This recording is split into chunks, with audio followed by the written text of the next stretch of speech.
Welcome back. Mike Apple, good morning, my friend. How are you? Hello, hello, hello. Good, thank you. How are you? Hello. Good. Are you a big food delivery guy lately?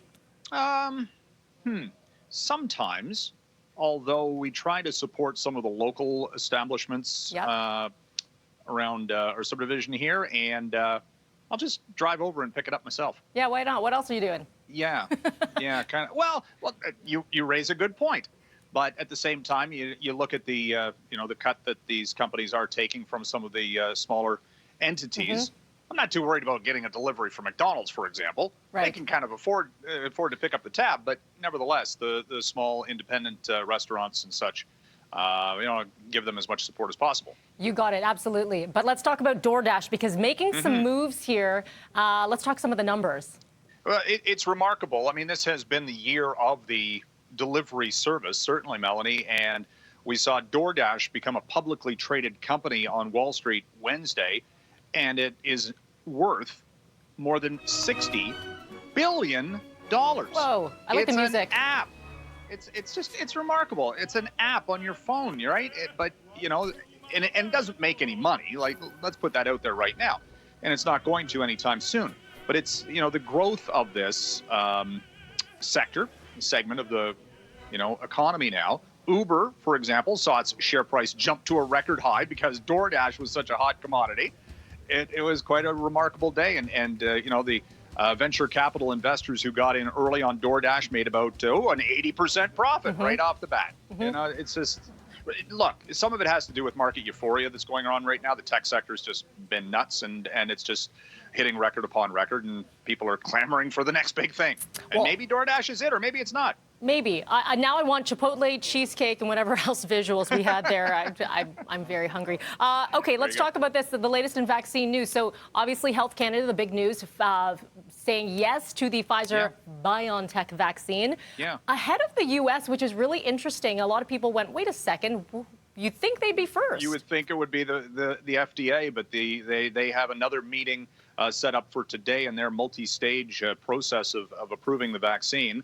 And there's actually been some question about the rollout speed in the United States because of the oversight process. I don't want to get into are they rushing it or are they not? I don't think that's the issue. Just get it done properly.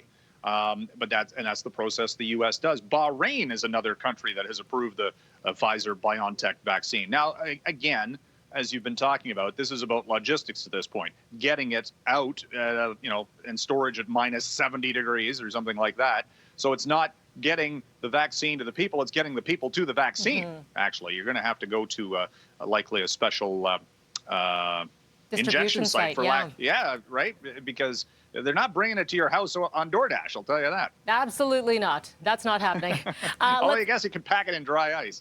Yeah, I mean, eventually, they hope eventually you can get to a pharmacy one day or to your doctor's office, but we are far from there. You can go to the doctor's office for an allergy shot or what have you, but this is going to be a very different kind of thing. Interesting logistics on this Flu one. Shots too. Yeah, let's talk a little bit about Facebook and Instagram and the monopoly that is.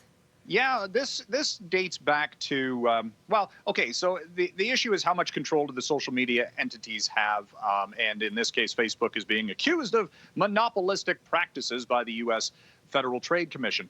It goes back to when Facebook bought Instagram back in 2012, and then 2 years later bought WhatsApp and really cornered the market.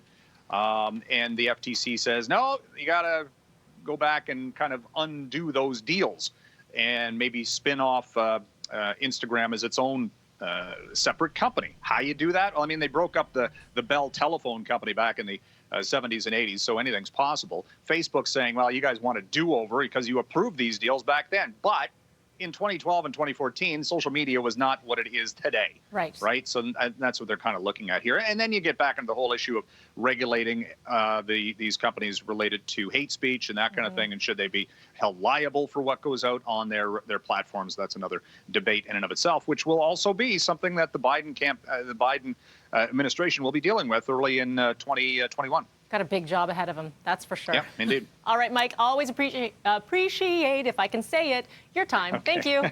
Thank you.